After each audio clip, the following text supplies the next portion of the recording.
Good afternoon, everybody. You're watching a live broadcast with me, Priti Chura. It's certainly that time of that time of the month, I was going to say, but that time of the day on a Sunday afternoon when we get together and do these live broadcasts. And of course, you may have seen on all of our social media platforms that today is all about the caste system or the class system, or if you like, interfaith marriages, intercaste marriages. Do these still exist? Well, my guest today is Mahendra Bhai Karak from London, and he's with us right now. So a very warm welcome to you, Mahendra Bhai. Thank you so much for joining us here this afternoon. I know it's a bit of a controversial topic, but it's certainly a topic that young people talk about. It's a topic that people want to know more about. So, I thought, who better than to talk to you? And thank you to Ravi Bhai Shastri, also from London, a Hindu priest that has introduced me to you. And it's been a great pleasure to be talking to you and sharing experiences with you over the last few weeks while we've been putting together today's program. So a very warm welcome to you.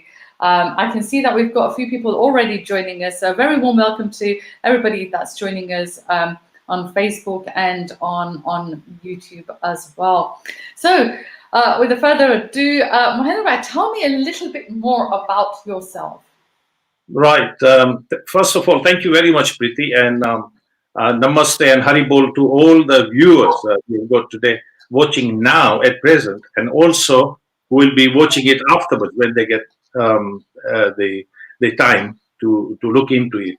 But first of all, thank you very much, and pranams to all those guys who are more learned than me and who are more quite elevated souls than myself. I feel I'm apparently when you rang me first and you asked me to say something on this, I asked myself, am I qualified to talk on this subject? Because this subject is quite we said it's quite difficult, because to some people it's okay, to some people it's like going beyond the limits or breaking the shastras or things like that. But let me tell you about something about myself. I came from Uganda at a very young age, which was, I'd say I was about 18 years old at that time. And the first coming here in this country was like a cultural shock to me, because we came from Uganda, and it was quite different, because the culture that we lived in East Africa and Uganda was different than what the culture was here. There was more diversified here. There was more situations here that we were not even accustomed to. Things were all different. I was brought up in a traditional, I would say, a very traditional Gujarati family, and we were very close. Like, the family was very close, and like, supporting each other. Like an example I give you today, I was coming on this chat show, and it's like, all my family were giving me best wishes and all that, as if I was going on some sort of a mission or something. So I feel that they're all behind me and support me. So I'm very, very proud to be born in this family, because we don't choose to be born into family. We are brought in here into this family because I did not choose to be a member of Kara family. Okay. So Gujarati, and when came here, it was like the Western environment. At work, there was a Western environment, and at home, it was a traditional Gujarati family. So how you balance it? And it was very difficult, because there were no textbooks. There were no Google at that time, so that I can Google it and say, how to live in this sort of a way, where on one side we got a Western thing, on the other side I've got a Gujarati traditional family. So if I had told at that time to my family that I'm going to marry somebody from different caste, they would have got oh my God, what we have happened. It would have a taboo. It would have been very difficult. They would have said, look, you are the pillar of our family. You are the eldest of the family. And if you start thinking like this, then what will happen to all those following you? Mm, mm, So to me, it was like, what is this? Is it right or wrong? mm. Should we get married into the same caste, or we should not? So that question. So for the benefit of those that are joining us, just to give them a little bit of a background, because we have a mixed audience here, what do we actually mean by the caste system? Is it a caste system or is it a class system? What exactly is it that we're talking about? I know Right. that, and I know that it doesn't just exist in the Hindu culture or the Hindu religion. It very much is existent in all communities. It's just not talked about. Yeah, but the other communities or other faiths, I would say there is a class difference. There's not a caste difference. The caste difference is only on Sanatan Dharma. Mhm. Only in Sanatan Dharma that we have got caste system. Also caste system, but then again, it is sometimes people misunderstand the meaning of the caste and the class. The Right. other faiths and the other religions, they do have class differences. Hmm. Let me say, for example, the difference of class and the caste.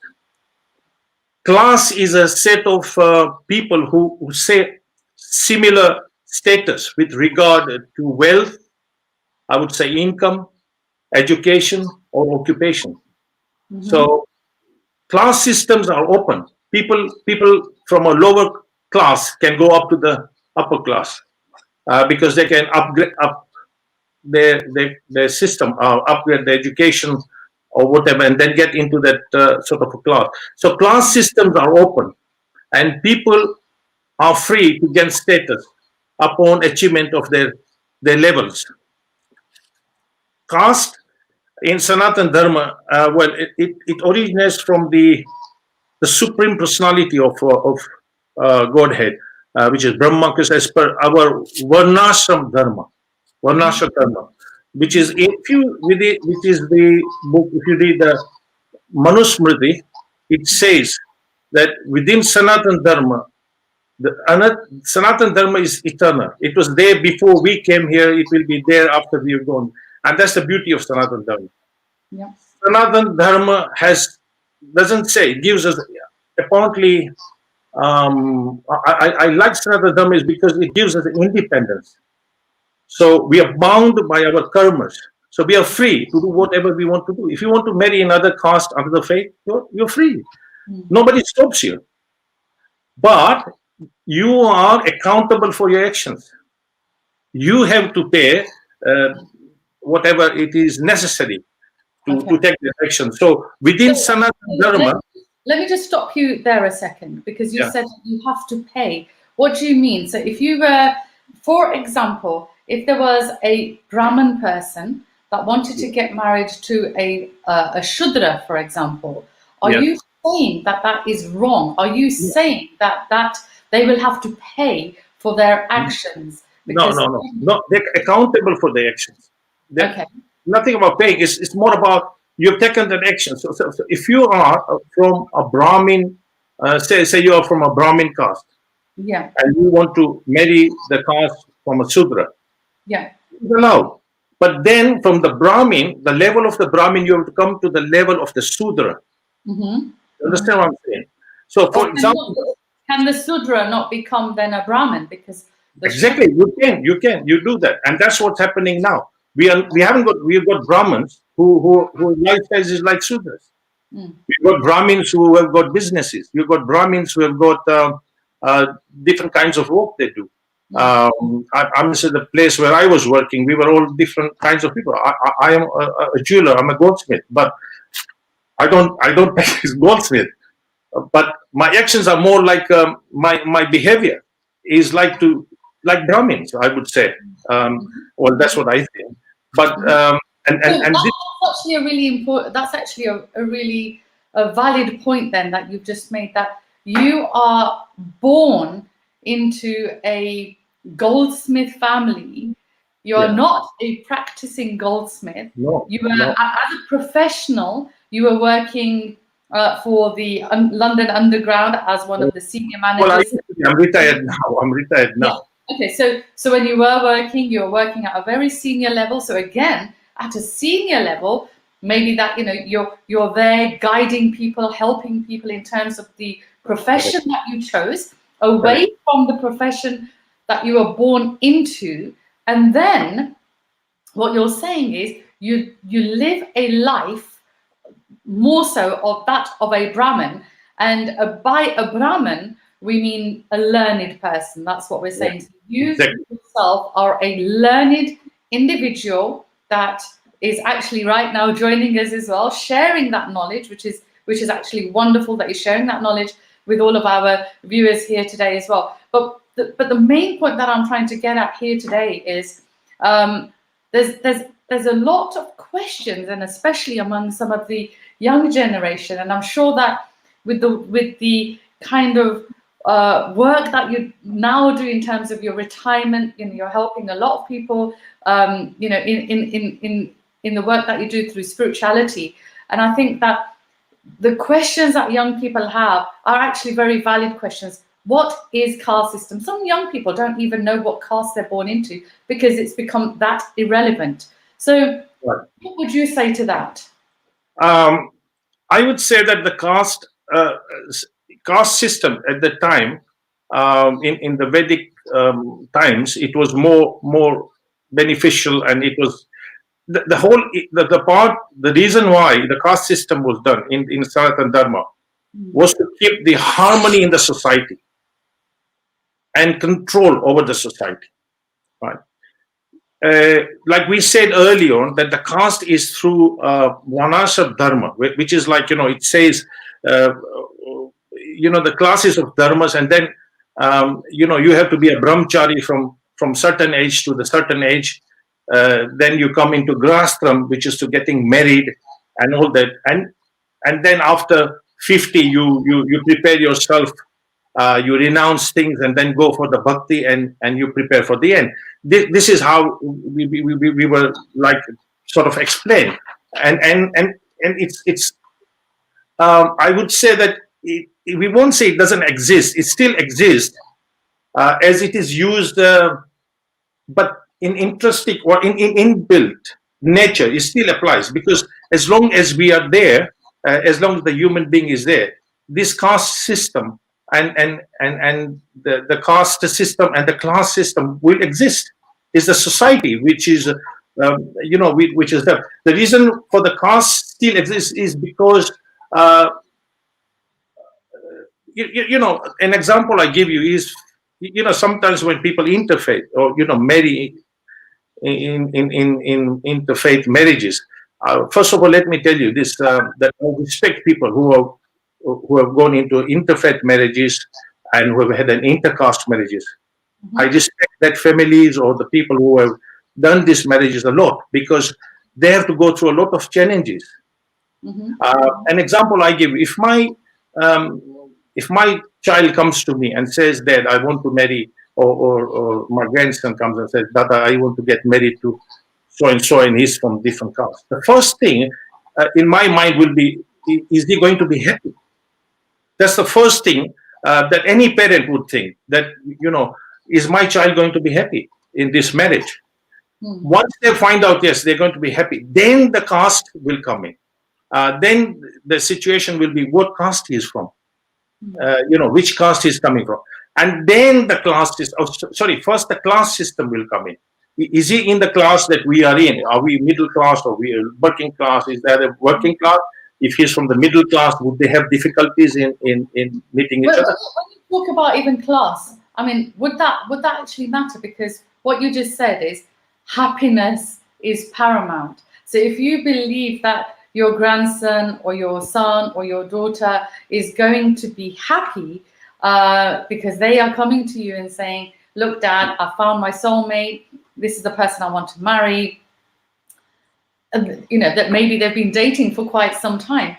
But then maybe they don't quite fit the caliber. And I know that all parents have, you know, they all have this vision that, you know, oh, when my daughter's older, or when my, you know, son's older, and at the time when he goes off and gets married, I'd love for him to marry a doctor or an accountant or a lawyer or something like that. And then they come home and say, actually, he treats me really, really well. And, he buys me everything that I want, and he bought me this really expensive perfume, but it took him all year just to buy me this very expensive perfume. At that point, as a parent, are you going to be like, he can't even afford to buy you a perfume like straight away? How is he going to look after you? So would that bother you? Because that person has already shown that they will able to give your son or daughter lots of love. Yeah, but that is again the material things. It depends on the parent. To some parents, material things are happiness. To some parents, it's more than that. To me, as a parent, I would like my daughter to be happy from inside, from her heart. Yeah. Not for temporary, because I can. Somebody said I can buy them what you call an expensive car or expensive perfume, or I take them to an expensive holiday, and then everybody thinks, oh, they've got a lovely marriage, they've got a perfect marriage. That's for the show, but in reality, she could be unhappy. I found parents where they said, "Oh, the first thing we're looking for is the security for my daughter to get married." Then they arrange the marriage of their daughter with a very rich person. And what happens is this girl, they come in the same caste, and it could be that she's been put into a situation where she cannot fly. She's put into a golden cage. But is she happy in that golden cage or not? That is the main thing. So are you exactly? So that's the point. What I'm making is that the happiness is different. Sometimes people looking at happiness or more materially, whether they are happy. Is my daughters, like remember a lot of things. Oh, I will send my daughter to a bed. She will never have to worry about money again. But this money, wealth is all temporary. Even the looks are temporary. If you got married to somebody who's very handsome, then I'm sorry, because that is only temporary. What will happen when the looks will go? Yeah.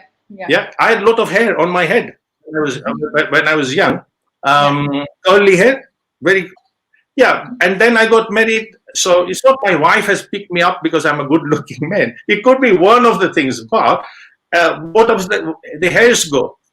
My wealth goes. Is she going to be with me? If my circumstances changes, my health changes, is she going to be with me? That is called love. So sometimes we find that we wrongly, where there's a lust, we wrongly believe that is lust, that is love. Yeah. So you need to identify what is the true love and what is the lust. So in terms of going back then to the caste system, to the class system, which is what we started off with. Now, if your son or daughter or your grandson or granddaughter came to you and said, here's the person that I want to marry. We are Sonis, like you said, you are a goldsmith by caste system, and your son or your daughter says to you that and maybe they will come to you. Maybe they are. In terms of living in this in the UK, maybe they are in a professional job, maybe they are a doctor. So doctors, in terms of the caste system or the class system of Sanatan Dharma, which you referred to, is also seen as that of a Brahmin caste. If your son or daughter came to you and said, I want to get married to this doctor, He's a doctor. He's a very good doctor, but by caste, he is he's a Sudra. Would you be fine about that? Yes, I've got no problem, because the situation here is that then it's up to my daughter to understand that she understands her own life. You see, when you take the responsibility of things like, the first thing I will look at my child when he comes to me and asks me, say that I want to get married, the first thing I'm looking at is his maturity. Because to me, if I find that he's mature enough and to make a judgment, that's fine by me. There's nothing, because I've got no control over destiny. No one has got any control of anybody's destiny, right? But we try to look for faults. Like, for example, There are good inter-faith marriages. There are good inter-caste marriages. There are also good in the caste marriages, and also there are marriages which are done in their own caste, but they do not work. Now they don't work. In the old days, yes, there was the same problem, but people were then suffering. They were not expressing their own gratitudes and things like that. Were they? Are you saying that they were suffering because they did not marry within their caste? No, it's not. They were forced into marriages. Right. So if people are forced into marriages, and then for somebody else's happiness, you are making it work, that is wrong, I think. Yeah. You understand? Okay, I love my dad so much, but if I'm going to have a divorce this man, I'm going to upset my dad. And then she carries on in a marriage. I think that is wrong, because it's up to it's that, like for everything. Like the first thing I remember, I remember when I was young. In those days, they used to take you to the weddings and all that. The whole purpose of taking you to the wedding was to introduce you in your community, that, oh, I've got this boy who is 18 years old, he's done this, he's studying, he's becoming a doctor, and very good. Go and pay your obeisance to this uncle, and then you have to go and pay your obeisance, and then you have to show this uncle that you are a very good Brahminic nature, Brahminic behaviors you have got, and you're showing that all. But inside you think, as soon as this finishes, I want to go to a pub and have a pint. Yeah. You understand what I mean? But the parents falsely think, oh yes, I've got a lovely son, he's my son, he's a great son, he understands our culture, and બધું ખબર છે, બધું આવડે છે. મહેન્દ્રભાઈ એને પૂછો, ભાગવત ગીતામાં બીજો અધ્યાયમાં શું કહે છે કૃષ્ણ ભગવાન અર્જુનને? What is he all about? He doesn't know himself. Yeah. You understand? So first of all, you have to understand who I am and what is my purpose. Yeah. So like, our Guru Maharaj says that he says beautiful words, and Radhanath Swami, he says, beyond the differences that divide us, nationality, religion, gender, race, appearances, health, illnesses, but there is something, that is essential quality we all share. And that is the soul's ability to love. If this soul loves person, right, then and to understand the soul, then the whole other abilities of religion, differences that which divide us, becomes one. Okay, so just want to stop you there then. So if you're saying that in terms of differences, it's all to do with the soul. So this whole body, this what you see is actually what you're suggesting is actually a lot more deeper. You spoke about love, you spoke about maturity, and you said about you referred to, and I know we're talking here about the manuscript because you've already made reference to that as well in terms of the caste system.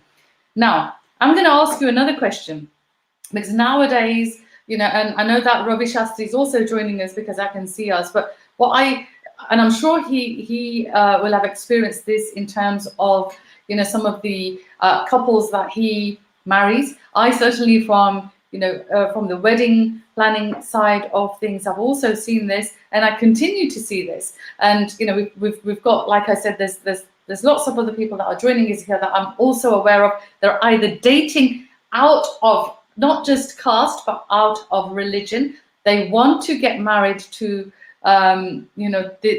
this individual, but they are not, I guess they're not ready to, or their families are not ready to kind of accept the fact that these individuals want to get married to somebody out of the religion. And I'm going to give you a couple of examples here. There's somebody who I know that I think is also joining us, that wants to get married to somebody who is, she's a Hindu person herself, being brought up with extremely good sanskars, wants to get married to a Punjabi Sikh person. Right. There's somebody else who I know that wants to get married, and again, they are joining us, I believe, I will make reference. I'm not going to mention any names. That would like to get married to a African person, and has been brought up with very good principles, is a Hindu person herself, is a practicing Hindu, has fallen in love with an African person who's actually a very, very sincere and loyal person. But her parents are not willing to accept him whatsoever. Because, and I'm sure she won't mind me saying this because I'm not going to mention her name, because her parents, when she tried to talk to them, her parents have already said, "Ke Afrika ma aloka apra nokar hata." Now, in terms of the society that we live in right now, we are talking about interfaith marriages. We are talking about communities coming together. We are British-born Hindus, if you like. But what is your stance on this? What is your take on all this? To me, obviously, the parents would be shocked because for them, it's like, what has gone wrong here? I think that's the first question any parents would have done. So the way the problem is being seen by parents are completely different by the girl, because the girl is in love. So she's all these good qualities in the person she's marrying. Forget about caste. He could be African, English guy, white guy, blue guy, yellow guy, whatever it is, what color, whatever color. Yeah. Is beside the point. She should be looking at his Brahmanic behaviors. Has he got these behaviors? Are his actions Brahmanic? And if it is so even if his actions are, he's obviously not a Hindu. He's not been brought up. It doesn't matter. It doesn't matter. But he's a very decent person. He's a very nice person. Right. He treats her very, very well. Her mom's a Vaishnav. So her mom would never accept, she herself has been brought up as a Vaishnav. So her mom would never accept somebody who is that of, someone who eats meat, because he clearly does. The girl still is, a practicing Vaishnav, if you like, but has fallen in love with an African person. A truly sincere person. I've met him myself. Is a very nice person. But what I'm asking is we here, and especially the younger generation, myself, I am a British-born Hindu. Right. When so when the younger generation come and talk about, I want to, they clearly want a Hindu, she wants a Hindu wedding, and her partner, who she's still seeing, is happy to have a Hindu wedding because anything to make her happy. He's obviously wanting to make her happy. Is that a Brahmanic kind of what you're saying in terms of to meet that qualification? Yeah. So what I think here, as you have explained, that the lady is a Vaishnav lady. She's a Vaishnav. She follows and believes in Krishna and all that. Yeah.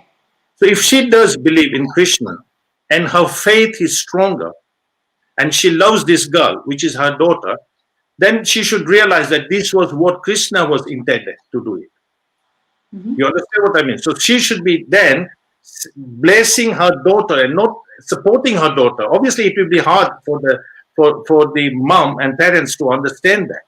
But if her faith is quite stronger, whichever this girl is, and her faith, probably that person who is of a different culture or different color or whatever, is probably Krishna is bringing him towards this family for him to have a change.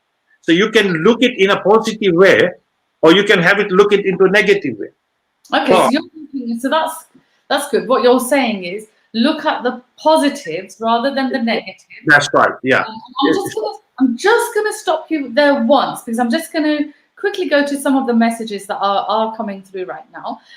So we have Hosupai. He said, in certain castes, the younger generations believe and are more and more involved in their own castes. So what he's actually making reference to is the younger generation. Now, I know Hosupai was at one stage he was the president of the Luana Samaj in Leicester, and I do believe he's obviously been very involved. So what he's saying is the younger generation they do believe in the caste, and they are involved more and more in their caste. And we do see that at the moment, with the current situation that we're in, with the lockdown that we're in, we do see communities. So whether it's the Lohana community, the Brahm Samaj, whether it's the Darji community, Vanya community, you see the younger generation coming together, and they are, putting together, food parcels for the homeless, for those that have had to self-isolate. They're doing a grand job, but it comes underneath the title of their caste, of their community. So it will say the youths of the Darji Samaj bring food parcels to whoever needs it. You've just got to read it. But they are proud, and I think that's what Hasubai is saying. So what Hasubai is making reference to is the younger generation actually still identify themselves with their community. What do you have to say about that? That is again that situation is like everybody should be proud of their origins or their roots, and their community. There's nothing wrong about it. But there's something that I feel, this is my personal opinion anyway. I'm not talking about generally everybody else, because to me, me and my brother, we go around different communities, and we do bhajans in different communities as well. And sometimes people think we are from shoemaker community. Sometimes people think we are from the Kumbar communities. Sometimes people say we are Luanas, and to us it makes no difference what we are, because to us we are what we are, and it is our actions and behaviors that is making us to get along with everybody. As a Vaishnava, we're proud to be a Vaishnava. Vaishnava there's nothing wrong with that. So I can understand, but sometimes when you have got your own ego, you're worried about your own ego. Hang on, this is now affecting me, or somebody is telling me. So then there is a problem, because you are more hurt about your position than anything else. Because the first thing a parent would say to his child, "Tane mari khabar nathi, you don't know me. Hu community ma ketlo moto chu. Khabar chhe mane jawab dewa." Now that is wrong, because that is your problem. That's your problem. My destiny is different. My destiny is different. So to me, wait, hang on a second. That's her actions. If somebody comes and say me, "Oh, Mahendra bhai, તમે તો બધાને બહુ સારી વાતો કરો છો, પણ તમારી છોકરી આવું કરે છે," હું કહું કે ઈ એનો પ્રોબ્લેમ છે. What I know is I am Mahendra bhai. મારી journey છે to help the community, my family, and do my duty as I am born. The first thing Krishna says in Bhagavad Gita to Arjun, you carry on your duty. Don't worry about the efforts of God. બીજા ઘણા કહેતા, "Oh, I have done so much for my family, I've done so much for my community, but at the end, Mahendra bhai, I got nothing. All I got was But they talk about the children. Oh, Mahendra bhai, amara chokra amne good education aipu, and bhanaiwa, we taught so much money, and now he's going to go and marry into other. Have to Muslim સાથે લગન કરવાનું છે. શું કરી નાખ્યું? બધું પાણી ધોઈ નાખ્યું. Hang on. It says in our dharma, right? Jivan Joban means life, death.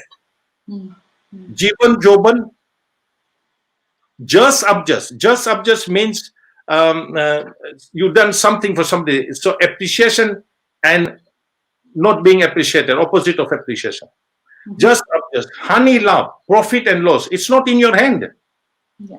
So there is no there is nothing in your hand. So how can you say that, "Oh, I was the one at the fault"? But we always find the fault somewhere to blame.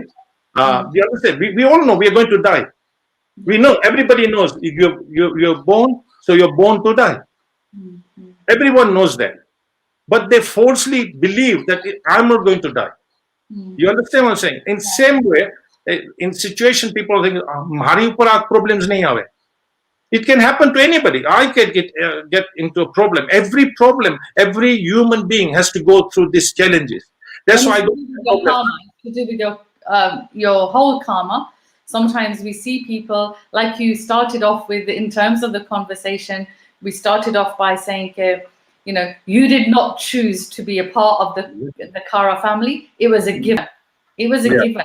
But, so you chose not to follow the the trade of the family that you're born into. You chose not to follow the footsteps of your forefathers in terms of being a jewelry maker, a Soni. But what you are doing now that you are retired, you are living according to what the manuscript, what the Bhagavad Gita also states, and that is that of what a retirement person should be doing, and that is that of bhakti.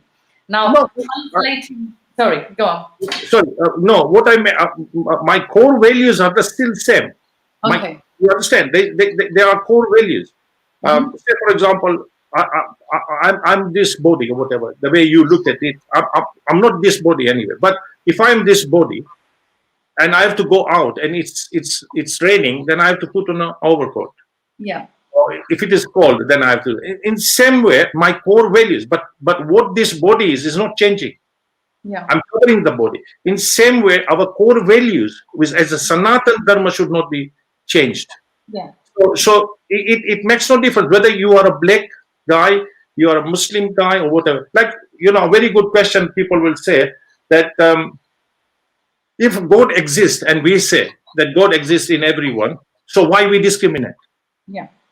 Isn't it? That's people will probably ask me, okay, yes, the Hindus do believe that God resides in all. Yeah. We say that. We say that God resides in everyone. And so why we do not accept this situation as this? But the gods are different. Every individual has got every individual has got for example, every gods are different, because your God could be different, your beliefs could be different, your belief could be different from the other guy. So it's all about, yes, God is there, but everybody's ideas, beliefs, and gods are different. You understand what I'm saying? So you have to be very careful that I can't see my same God in somebody else. Yeah. Yeah. So I have to know from myself within who I am.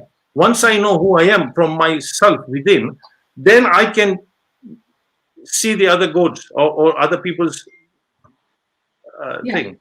Of course. So are you, in terms of, so going back to interfaith, intercaste marriages, I mean, it's becoming more and more, we're seeing more and more intercaste marriages. And just before I actually move on, I am going to go to there's a few messages. So before I ask this question, because we may be, kind of more. I lost you for a while.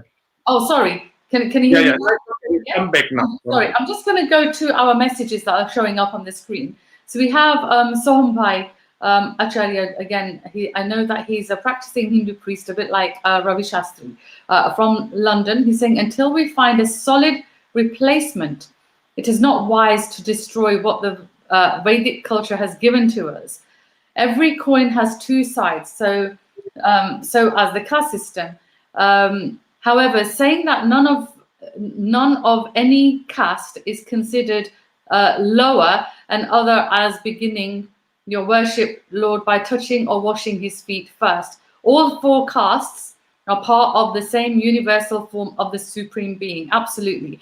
And I think that's a really, really, really valid point that Sohambhai there is making, that he is saying all four castes. So according to our Varna Ashram, we have the Brahmin caste, Kshatriya, Vaishya, and Sudra castes. And what Sohambhai here is saying is that actually those four castes are all part of God's body. So therefore there is no higher or lower caste. No. Yeah, there is no, and he's saying all four castes are part of the same universal form of the Supreme Being, no big or small. Intercaste marriage comes with its own pros and cons, which is what you kind of said.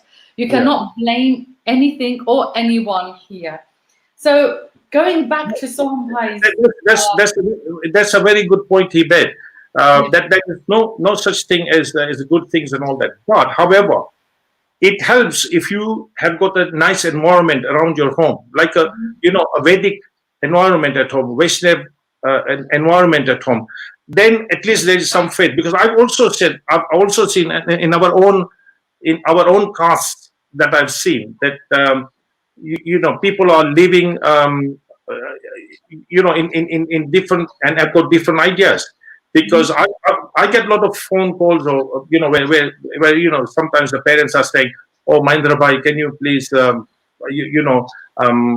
samjhao, tell them to they're probably." And the first thing question comes to me, that if they cannot listen to you, how are they going to listen to me? Impossible. But you never know. Different sometimes when people come to you and they said, "Okay, I heard Mahindra bhai talking about this subject, so it makes a sense to me. Let me go and ask it." That's a different thing, because then the individual wants to change. So I always tell the parents, you want to change your children, but are you sure their children needs to be changed? Because that's the first thing. I can be wasting my time changing my children's behavior, his actions and all that, but he's not ready. He wants to take that path. He wants to and go on that path. And there's nothing to stop him from doing that, because his adventure is different. Like in karmas, we say that we are all born here because of the karmas and the duties we have to take. So many times you get, in a family where a very high, elevated soul has been born into that family, and then suddenly the family was never a very Brahmanic or Vaishnav, or never believed in the faith, but then suddenly they start believing and becoming more religious. And you understand what I mean? Religion is I would say that it should not. Religion is again a different subject. Mixed marriages is different subject. They are very good, happy mixed marriages. They are very good interfaith mixed marriages, and you find that there are reasons for doing this, because all this when we came here. If people had the control over this, right, then this could be misused, because like everything else, when something is in your hand, you can easily misuse it.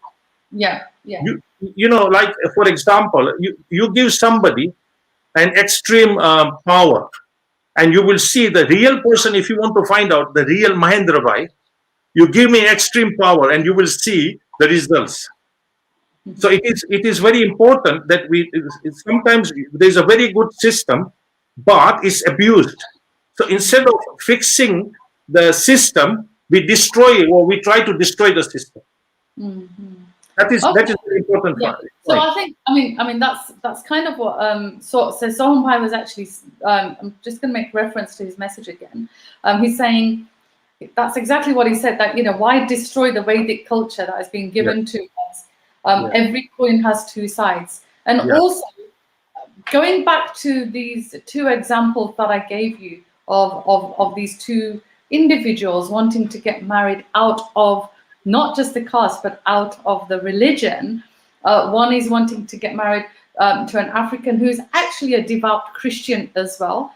And the other girl is wanting to get married to somebody from the Sikh religion. Now, both the girls, and both are girls who've actually been in touch with me and have actually said, "Oh, can you give us some advice?" And they are tuned in today in terms of wanting that advice. In terms of, so the Sikh girl, she is comes from a very spiritual family. Her parents are kind of practicing Hindus. Sorry, not the Sikh girl, the one who wants to get married to the Sikh guy. She's a Hindu and her parents are devout Hindus. They do not want to see her get married out of religion at all. In fact, they would prefer for her to have a marriage only within their own community. And that too. So they're even saying not to get married outside of the Hindu community that they belong to. They're saying, you can't. This is it. Otherwise, I don't care. We don't want you to get married. So that's the kind of pressure she's feeling. As for the other person, her partner, who's a devout Christian, he has agreed to have a Hindu marriage, because what he has said, according to his Christian values, it's important for him as a practicing Christian to ensure that his partner, who he is going to to ensure that his partner is always kept happy. So he's like, if it makes her happy for me to get married to her in the Hindu way, then of course I will get married to her. So a question I did ask, saying, well, will you have to also get married again in the church? And he's like, oh, I would love to have a church wedding as well. Now, both of them are both lovely people. Both of them have their own faiths. She, like I said, is a Vaishnav. He's a Christian. He is African. She is Indian, British-born Indian. Her parents, I think, are from East Africa. She's been brought up with Hindu traditions, Hindu values. She also said to me that, Priti, I did not go out of my way deliberately to wind my parents up. I did not choose to fall in love with him. It just happened. It was something that just happened. It was something, she said, I didn't do this deliberately. Why don't people believe me? It's something that's happened. I've never felt this way about anybody. And she's like, and now I'm at a stage in my life where I can't see myself with anybody but him. So she's got this dilemma that she's got. And I'm sure that lots of people are able to relate to what we are saying here today. So and I'd like to hear from, because we have Soham Bhai joining us. We also have Ravi Bhai joining us, like I said, and anybody else, and yourself, of course, because you are my guest here today. What would you suggest? What would you suggest to this individual? And what would you suggest if her parents, if her family are tuned in? What would you suggest to them? Right. Now, this is the dilemma you put me in. If I say it's right for her to do that, and then the parents will get angry. Who's this Mahendra Bhai? Let me see who is this. Yeah. And if I say to her parents, then the girl will feel that Mahendra Bhai has been biased. And seriously, I'm not in a way to give her any advice. But one thing I must say that, right, this is very important point I'm making, that your conscience is the thing that you have to ask yourself what you want. Mm-hmm. In this case, if she needs and her love is stronger to marry this person, she has to do that, what her conscience does. It's not about making my dad happy, my mom happy. That's secondary. This is something she's taking a very serious step in her life. And the only answer and the right answer is from within yourself. I find that, many times, I wouldn't say problems, I would say challenges that I have felt in my life, where I come to the crossroads and I come there and I think, what to do? What should I do now? That is the time when I go within myself and try to find an answer. Because any answer is your answer. That is from you. Because if this is for the fate and the destiny of that lady, her mother, her parents, Mahendra Bhai, Priti Ben, nobody else is going to stop it. It's going to happen. Yeah. Whether you want it or not. Because if you look at it now, I mean, sir, this 40 years ago, to talk about this sort of a subject would have been a taboo.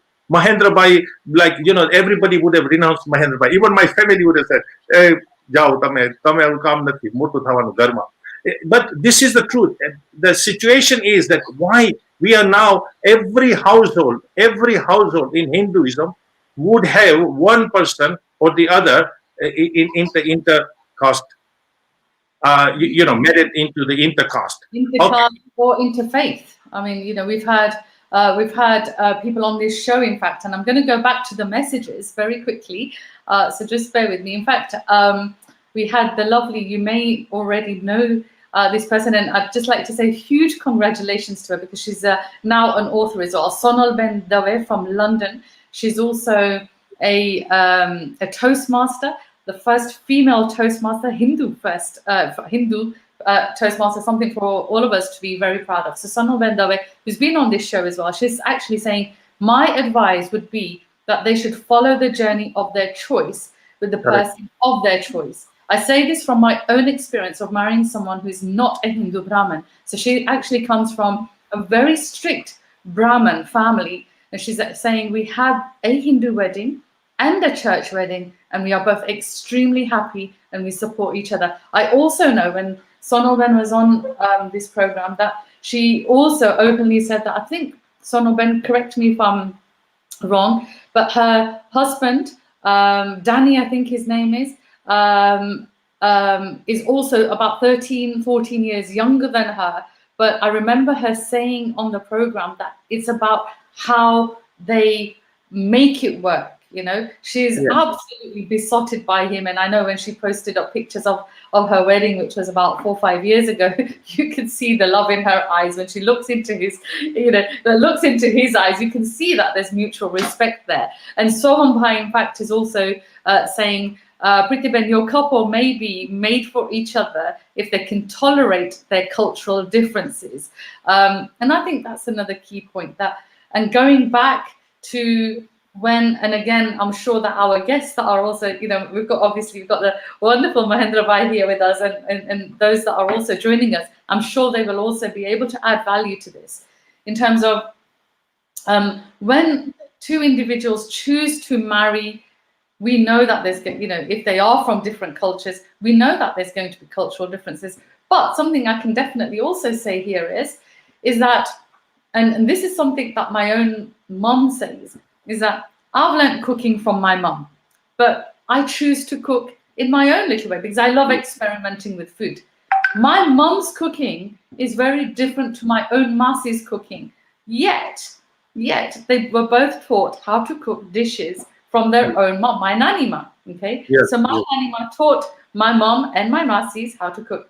My Masi's food is different to my mom's food. So if I go and eat my Masi's food and say, oh, wow, mom, Masi na thepla vadare saras che, then my mom will be extremely upset. Jato Masi paase. But I love winding mom up, and I'm sure others do as well. But what I'm trying to say is, from the same household, there will be differences.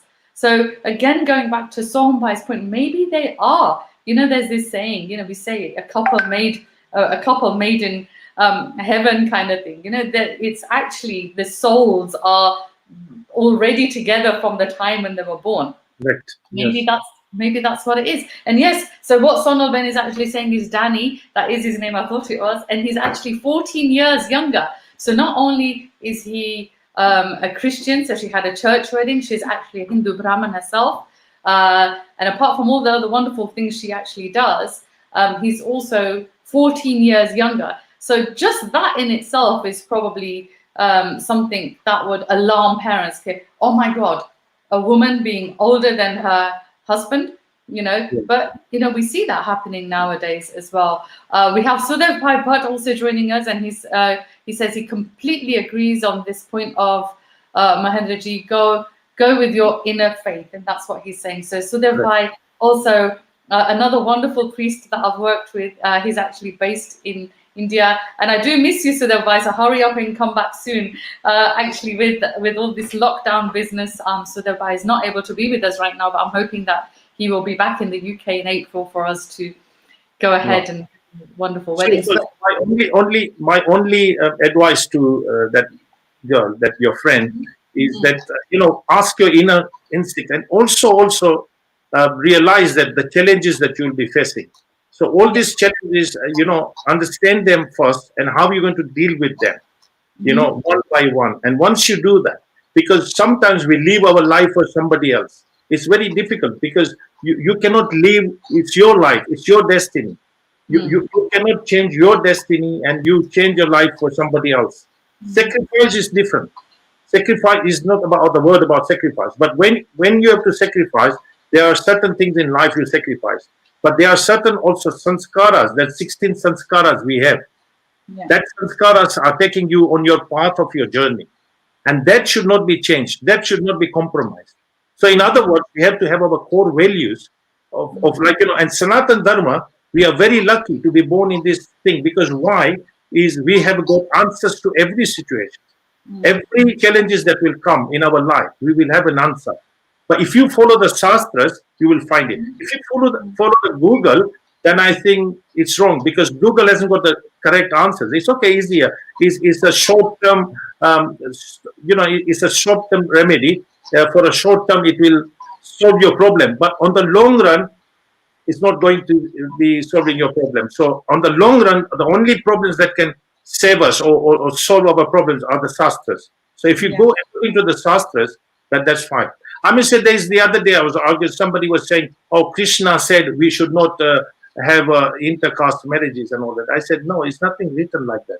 Krishna never says that. He's not said that in Bhagavad Gita that this is wrong." Yeah, they're talking about Varna Sankara Dharma. Varna Sankara Dharma is Varna Sankat. So Varna Sankat means the problems. So if the Varna Ashram Dharma is not followed, then what will happen? Which is called, Varna Praja, which is like, the prodigies of people of intermarriages and all that.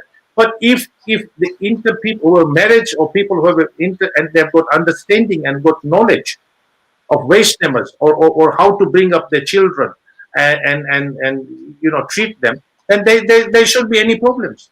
Mm-hmm. Yeah. See, nowadays, the more is you are by your actions. I've seen some Brahmins who are not performing the behaviors of a Brahmin should be, and you're saying these are the people who are supposed to be upholding our culture. They are going to be upholding our shastras. I have seen in weddings where the weddings, the proper mantras and Vedas are not spoken.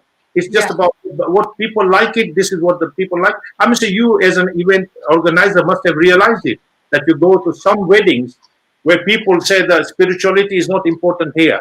What is more important here is the show, is how you show, right? So when they're showing it, the more important. We have been at the weddings where we have heard the mantras, which are not right mantras, being recited from Upanishads or Vedas or things like that. They are completely different mantras. And then when you challenge them, they turn around and says, "Oh yeah, but this is what they wanted," and they don't understand that. But if they don't understand, that doesn't mean that you have to say that.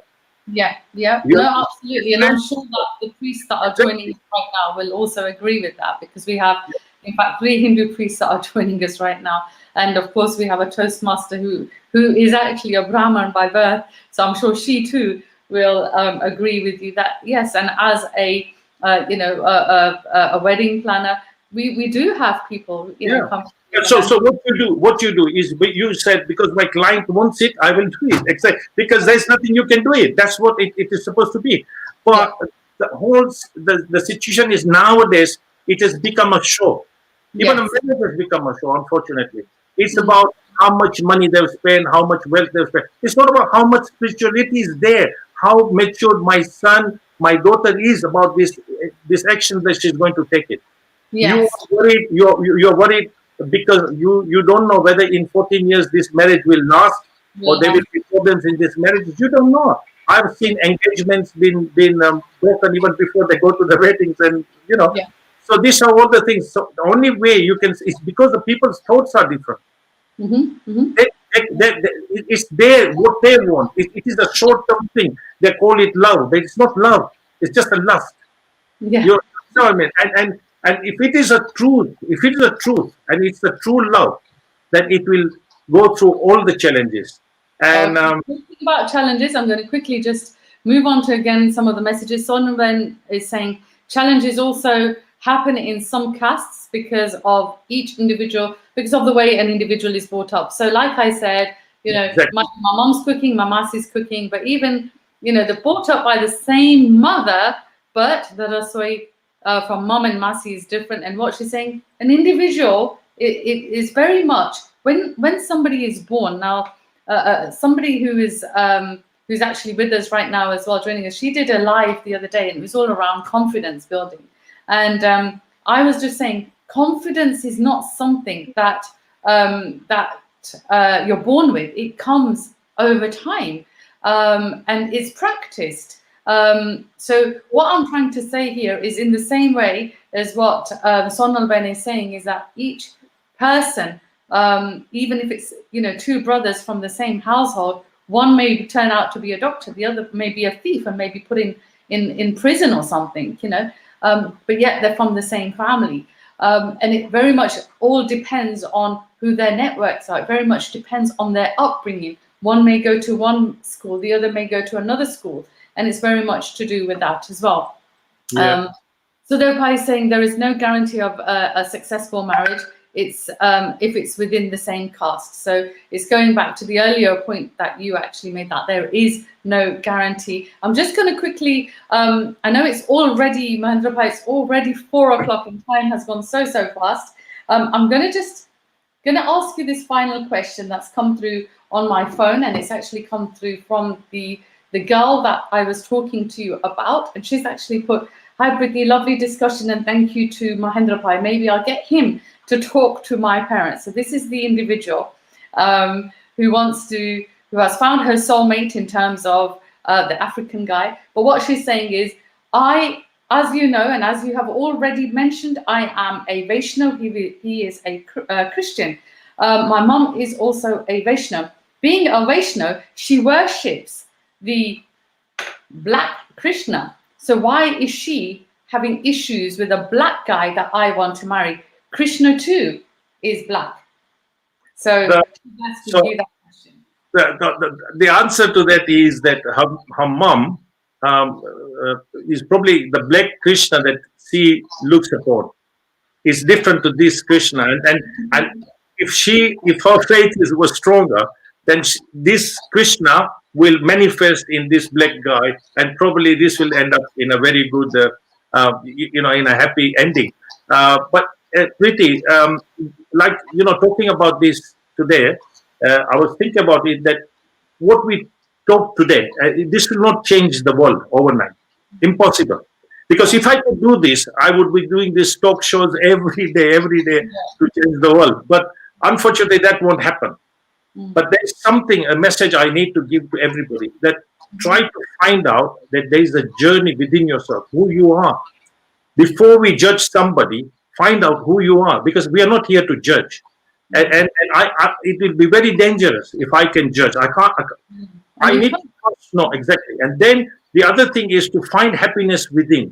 Once you are happy from within yourself, then you will also give happiness to the others. And the other thing is, most of the problems you find in weddings, whether they are intercaste, in-caste marriages or interfaith marriages, the problems are the families. Always 90% or majority of the problems will be families, because they will not allow them to work. They will keep on doing things because, sometimes people say, "Oh, I want to marry him. I'm not marrying his family," which is true. And sometimes the family can be very overpowering, and the family can take over. Right? Sometimes people say, "Amme kahin panchat nat karta," but tame karo cho panchat achhe. But you don't understand that this is a panchat and this is all. But I always give a example to people that family is very important. We need the family, and the example I give you is like a boat. A boat it needs water to perform and work on it. But at the same time, the water gets into the boat. What happens? The boat capsizes. And in similar way, the family needs it. We need the support of the family, because we need support. Everybody needs support. This girl who is now marrying this black guy, the first she's seeking for is support, because to her, she's not very strong, because she wants to keep her dad happy, mom happy, her family is happy, sisters happy. That's it. And at the same time, wants her own happiness. Yes. Yeah. So the only answer she will get it is from within her own heart. And she will have to realize this. So she lets go everything. Probably in the beginning, initially, she will lose her friends, she will lose her family and everything. But what she has done, and if her relationship is stronger, that same relationship will attract them all back again into the situation. Well, let's hope so. Yes. Sorry. My prayers are with her. And I'll be praying. And yes, if any time she needs any support or words of support or whatever, and even if she wants to have explained to her parents what it is about, but it's the love. If they are loving her, and that's the most important part. And on that very positive note, it's all to do with love.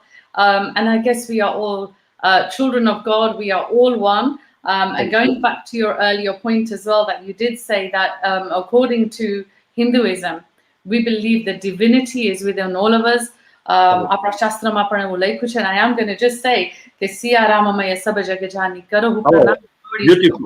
So we do know that Sitaram, Lord Shri Krishna, resides in every single being, whether he is black, white, yellow, orange, whatever he is. And going back to Mahendra Bhai's earlier point, where he started off by saying that as long as those values are that of Brahmanic values. And then there's no reason why two individuals like Sonal Ben's, example that she gave, that not only did she have a Hindu wedding because she has been brought up as a practicing Brahmin, but she also had a church wedding. And between her and Danny, they work out their differences. Again, quoting our Sudev Pai from India.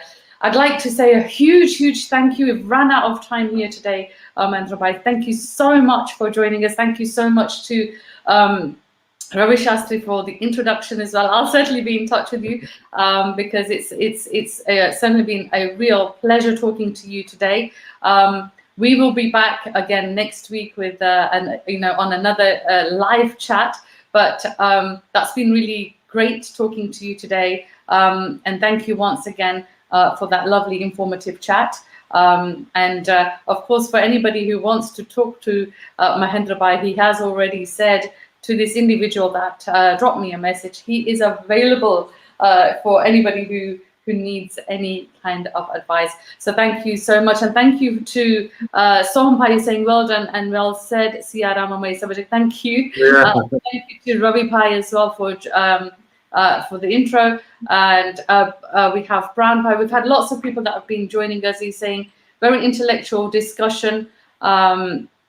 Gamini Ben saying, Jambu know you Mahendra from Ealing.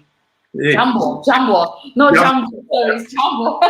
No, you from Ealing. Well, I'm sure lots of people from London and around the UK will know Mahendra Bhai. I do know now of Mahendra Bhai after the lovely introduction that he is, a wonderful person to be associated with. So thank you so much, Mahendra Bhai, and I shall no doubt see you again very, very soon. Thank you for joining me live here. Thank you, Priti, and pranams to all the viewers. Thank you very much. Thank you. Haribol. Haribol. Thank you. Thank you. So thank you once again to everybody that has been joining us live on the Let's Chat to Priti Raichura show here on YouTube and Facebook Live. I will be back again next week at 3 o'clock. But for all of you guys that have, been dropping a message for the lovely Mahendra Bhai, thank you so much. And look, I get this as a plan. I'm sure Sonal Ben has heard this, and I'm sure all the priests that are joining us here today as well.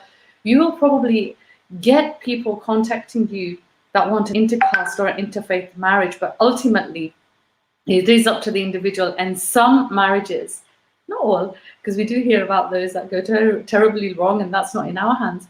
But some marriages are actually made in heaven.